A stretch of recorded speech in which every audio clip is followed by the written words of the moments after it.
देवेंद्र फडणवीस महाराष्ट्राचे मुख्यमंत्री 2024च्या निवडणुकीत पुन्हा एकदा आपल्या नेतृत्वाची छाप सोडण्यासाठी सज्ज आहेत. त्यांच्या कार्यकाळात त्यांनी अनेक महत्त्वाची योजना लागू केल्या, जसे की महाविकास आघाडी आणि स्मार्ट सिटी प्रकल्प. त्या योजनांनी राज्याच्या विकासात महत्त्वाची भूमिका बजावली आहे.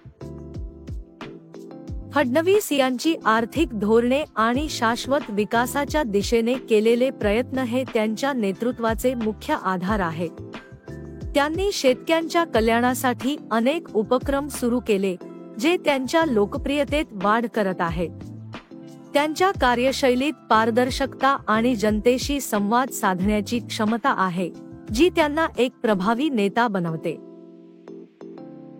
2024 मध्ये त्यांच्या नेतृत्वाखालील भाजपाला पुन्हा एकदा सत्ता मिळवण्यासाठी संघर्ष करावा लागेल, पण त्यांच्या कार्यकाळातील यशस्वी उपक्रम हे त्यांच्या बाजूने एक मोठा फायदा ठरू शकतात.